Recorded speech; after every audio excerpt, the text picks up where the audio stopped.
వివాహము అన్ని విషయంలో ఘనమైనదిగా ఉండవలెను. ఏమండి, ప్రారంభంలోనే ఘనహీనతలోనికి వెళుతుంది. ఇదిగో వివాహాలు జరిగేటప్పుడు దేవుని వాక్యానికి చోటు లేదు. ఇదిగో పరిశుద్ధ వివాహం అని దేవాలయంలో జరిగి గుడి మెట్లు దిగేవంటే ఇక పరిశుద్ధతన్న పదానికి అది ఫ్లెక్స్లో మాత్రమే ఉంటది, ఇక ఆ పెళ్లిలో ఉండదు. ప్రియమైన దేవుని పిల్లలారా, ఎందుకు ఈ వధూవరులను ఊర్లోకి తీసుకెళ్ళాలి? ఎలా తీసుకెళ్ళాలట? డాన్సులు వేసుకుంటూ, సినిమా పాటలు. ఏంటిది ఆలోచించండి. పరిశుద్ధమైన వివాహం అని 4 గోడల మధ్య దేవాలయములో దేవుడు జతపరిచిన తర్వాత 4 దిక్కులకెళ్ళి గెంతులేస్తున్నావంటే సిగ్గు లేదు? నువ్వు దేవుని కుమారుడివేనా? నువ్వు దేవుని కుమార్తెవేనా?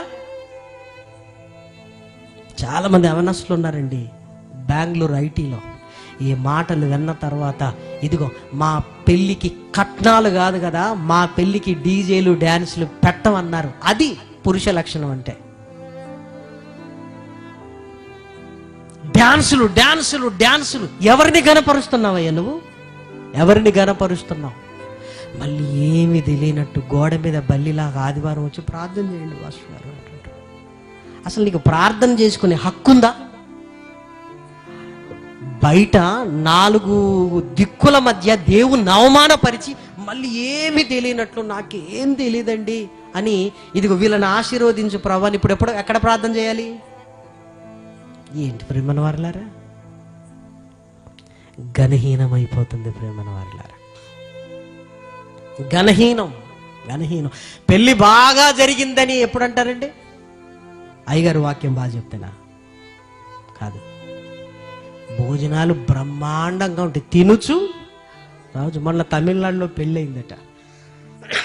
పెళ్ళైతే ఇంకో అప్పడం వేయన్నారట, లేదన్నారట. అంతే, మొత్తం చీరలు అప్పడాలు అయిపోయాయి. అప్పడాలు పప్పడాలు మొత్తం ఫుల్లుగా కొట్టుకున్నారట. 1,50,000 రూపాయల ఖర్చు అయిపోయిందట. పెళ్లి క్యాన్సిల్ అయిపోయిందట. దేని కొరకు? అప్పడం. చూసారా? తిండి గోల.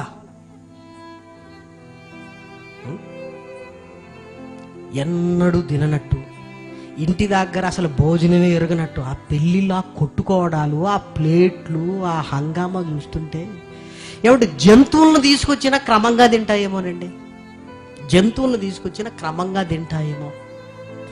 ఏంటి అసలు? దేవుడు ఎక్కడున్నాడు ప్రేమన వారలారా? మన వివాహాలలో దేవుడు లేడు. వివాహము ఘనహీనమవుతుంది. నోవాహు కాలములో జరిగినట్లుగానే మరలా జరుగుతుంది. ఇదిగో మరలా పెళ్లి, విడాకులు, పెళ్లి. ఆల్రెడీ వివాహం చేసుకున్నావు, మళ్ళీ ఎందుకంటే ఏమంటాడు? నరుడు ఒంటరిగా ఉండుట నీకేం పోయే కాలం? ఉన్న భార్యను వెళ్ళగొట్టి ఒంటరిగా నువ్వు ఉంటూ మళ్ళీ ఒంటరిగా ఉండుట మంచిది కాదు. ఊరి దుర్మార్గుడా, మరి పోయి భార్యను తెచ్చుకోరాదంటే తెచ్చుకోడు. నరుడు ఒంటరిగా ఉండుట మంచిది కాదంటే ఇప్పుడు మళ్ళీ ఏం చేయాలి? మళ్ళీ పెళ్లి చేసుకోవాలి. మళ్ళీ ఆమెను వదిలేస్తాడు. మళ్ళీ ఏంటంటే నరుడు ఒంటరిగా ఉండుట. వాళ్ళు ఏమనుకున్నారు ఆ రోజు? భూమి మీద నిండించి విస్తరించాలి. మనం కూడా ఒక మాట పెట్టుకున్నాం కదా, నరుడు ఒంటరిగా ఉండుట మంచిది కాదు అంటే శుభ్రంగా కొట్టి పంపించి ఒంటరిగా ఉండుట మంచిది కాదు. ఇదేం కుటుంబం, ఇదేం వ్యవస్థ?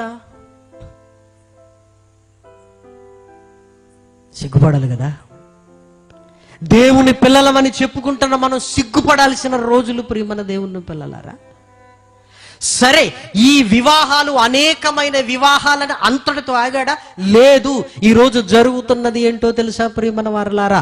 ఇదిగో పురుషులు వివాహం చేసుకుంటున్నారు, స్త్రీలు వామ్మో. పురుషుడు అనేక మంది స్త్రీలను పెళ్లి చేసుకుంటేనే దేవుడికి అంత కోపం వస్తే, పురుషుడు పెళ్లి చేసుకుంటే, స్త్రీ పెళ్లి చేసుకుంటే రాకడకు చాలా దగ్గరలో ఉన్నామని వీటిని బట్టి మనకు అర్థమవుతుంది.